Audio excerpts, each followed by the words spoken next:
Baik, Assalamualaikum warahmatullahi wabarakatuh. Nah, kita hari ini akan melanjutkan tentang materi yang sebelumnya, tentang gross profit analysis by product bagian kedua. Nah, sebelumnya perkenalkan dulu, nama saya Linda Kusmastiwardana. Semoga dalam keadaan sehat dan bahagia selalu.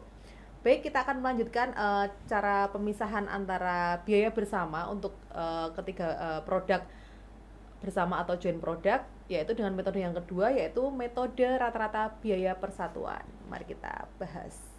Nah, kalau kemarin atau pertemuan kesempatan yang sebelumnya kita membahas tentang metode nilai pasar, nah kesempatan kali ini kita membahas tentang metode rata-rata biaya persatuan. Nah, metode ini digunakan oleh perusahaan untuk yang menghasilkan beberapa macam produk dari satu proses bersama atau satu siklus produksi yang bersama yang mempunyai tingkat penimbang yang hampir sama. Nah, tingkat penimbang ini maksudnya mungkin produk itu mempunyai tingkat kesulitan yang hampir sama, cara lama waktu pengerjaannya juga hampir sama. Jadi dianggap antara joint produk beberapa produk tersebut mempunyai tingkat hampir sama untuk biaya yang dikeluarkan. Nah, maka bisa menggunakan metode rata-rata biaya persatuan. Baik, contohnya hampir sama dengan yang sebelumnya, yaitu PT Badi Buana Citra, yaitu perusahaan penghilangan minyak yang memproduksi ketiga produk yang berjenis bensin, kemudian ada minyak pelumas dan minyak tanah. Nah, alokasi biaya bersama yang digunakan untuk memproduksi ketiga produk tersebut adalah 1 juta rupiah. Nah, kemudian bensin yang bisa dihasilkan dalam satu siklus produksi itu sebanyak 40.000 liter. Kemudian oli yang bisa dihasilkan adalah 35.000 liter. Kemudian minyak tanah juga sama, 25.000 liter. Nah, total biaya produksi secara keseluruhan sebanyak 100.000 liter. Jadi di total antara bensin, minyak pelumas dan minyak tanah. Jadi totalnya adalah 100.000 liter. Kemudian berdasarkan data tersebut, kita bisa hitung rata-rata biaya yang dikeluarkan per liternya. Jadi, alokasi total biaya bersama sebesar 1 juta rupiah tadi dibagi dengan total produk yang bisa dihasilkan, yaitu 100.000 liter. Jadi, untuk 1 liternya memerlukan biaya bersama sebesar 10 rupiah. Nah, mari dari kasus tersebut kita hitung bagaimana alokasi biaya bersama per setiap produk dengan metode rata-rata biaya persatuan. Kita lihat di sini ada 4 kolom. Nah, kolom yang paling kiri kita lihat ada produk, informasi produk, yaitu ada bensin, minyak pelumas, dan minyak tanah. Dengan kuantitas produk yang bisa dihasilkan, untuk bensin 40.000 liter, kemudian minyak pelumas itu 35.000 liter, dan minyak tanah 25.000 liter. Totalnya adalah 100.000 liter. Nah, rata-rata biaya persatuannya tadi sudah kita hitung sebesar 10 rupiah per liternya. Kemudian alokasi biaya bersama yang untuk ketiga produk, masing-masing ketiga produk itu tinggal kita kalikan saja antara kuantitas yang dihasilkan dengan rata-rata biaya persatuan. Berarti tinggal untuk bensin 40.000 liter dikalikan dengan 10 rupiah. Hasilnya adalah 400.000. Jadi biaya bersama 1 juta rupiah untuk ketiga produk dialokasikan untuk bensin sebesar 400.000. Minyak pelumas juga sama, tinggal dikalikan antara 35.000 liter dikalikan dengan 10 rupiah. Nah, hasilnya adalah 350.000 alokasi biaya bersama untuk minyak pelumas. Nah, untuk minyak tanah perhitungannya adalah 25.000 liter dikalikan dengan 10 rupiah. Hasilnya adalah 250.000. Jadi alokasi biaya bersama yang dikeluarkan secara total 1 juta rupiah itu sudah dibagi-bagi titik pisahnya. Untuk bensin 400, untuk pelumas adalah 350, dan untuk minyak tanah 250. Itu mencari titik pisah dengan menggunakan metode rata-rata biaya persatuan atau metode yang kedua. Mari kita lanjutkan untuk metode yang ketiga. Metode yang ketiga adalah metode rata-rata tertimbang. Nah, metode ini didasarkan asumsi bahwa masing-masing produk yang dihasilkan dalam satu proses produksi atau satu siklus produksi memiliki faktor penimbang yang berbeda. Kalau yang sebelumnya itu asumsinya adalah faktor penimbangnya itu hampir sama setiap produk, kalau yang ini mempunyai faktor penimbang yang berbeda.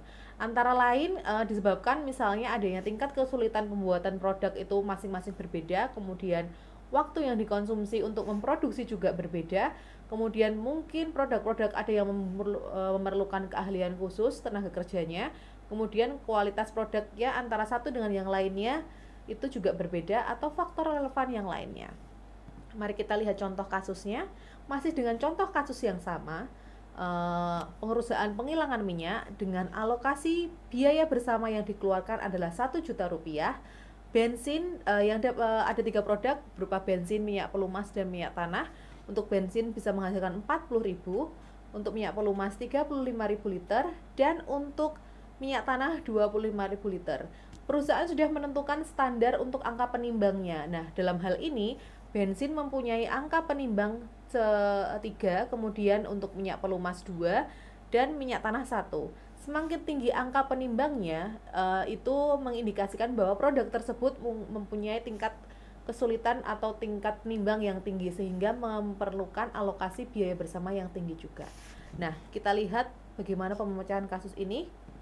Nah, sudah terlihat tabelnya. Nah, di situ ada informasi produk masih sama, kemudian ada kuantitas atau jumlah produk yang bisa dihasilkan antara bensin, pelumas, dan minyak tanah itu sama. Kemudian kita masukkan angka penimbangnya yang sudah ada di informasi sebelumnya. Ada bensin itu 3, kemudian minyak pelumas itu 2, kemudian minyak tanah itu 1. Nah, kemudian kita kalikan antara jumlah produk dan angka penimbangnya, sehingga kita kalikan antara kolom pertama dan kolom kedua. Hasilnya untuk bensin 120.000 liter, minyak pelumas 70.000 liter, dan minyak tanah 25.000 liter. Totalnya adalah 215.000 liter. Setelah itu kita baru mengalokasikan biaya bersama 1 juta rupiah ke masing-masing produk yang dihasilkan. Caranya dengan membandingkan antara jumlah produk yang sudah dikalikan dengan angka penimbang dengan totalnya. Jadi untuk menghitung bensin, alokasi biaya bersama yang diperlukan itu dengan cara 120.000 dibandingkan dengan totalnya 215.000 dikalikan dengan 1 juta rupiah, seperti yang ada di keterangan di kolom paling kanan, yaitu dari kolom 3 dibagi 215 dikalikan 1 juta, yaitu biaya bersama yang dikeluarkan. Jadi untuk menghitung biaya bersama alokasinya untuk minyak pelumas juga sama, dibandingkan kemudian minyak tanah juga gitu. Jadi totalnya adalah 1 juta rupiah. Itu metode yang ketiga. Nah, sekarang metode yang terakhir, yaitu dengan metode unit kuantitatif. Metode ini didasarkan pada asumsi bahwa masing-masing produk yang dihasilkan dalam proses produksi bersama menggunakan sejumlah bahan baku yang sesuai dengan tingkat koefisien pemakaian bahan baku untuk masing-masing produk. Jadi dasarnya asumsi untuk metode unit kuantitatif adalah bahan baku yang digunakan. Kita lihat contoh kasusnya. Contoh kasusnya masih sama, tapi ini perbedaannya adalah bahan baku yang digunakan.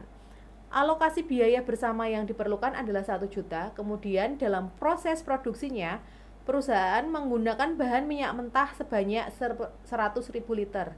Diolah menjadi 3 produk, bensin, pelumas, dan minyak tanah. Bensin menggunakan minyak mentah 40.000 liter, pelumas menggunakan 35.000 liter, dan minyak tanah sebanyak 25.000 liter. Nah, dari data tersebut mari kita hitung alokasi biaya dengan metode yang terakhir, yaitu unit kuantitatif. Nah, ini produknya masih sama, kuantitas pemakaian bahan bakunya tadi sudah dari informasi kasus yang sudah sebelumnya kita bahas. Kemudian persentase ini kita cari dari unit pemakaian kuantitas bahan baku. Caranya misalnya ini 40% diperoleh dari pemakaian bahan baku untuk bensin 40.000 liter dibagi 100.000 liter adalah total pemakaian bahan baku dikalikan 100%. Begitu juga diterapkan untuk minyak pelumas dan minyak tanah. Setelah ketemu atau diketahui persentasenya, kemudian dikalikan dengan alokasi biaya bersama sebesar 1 juta rupiah.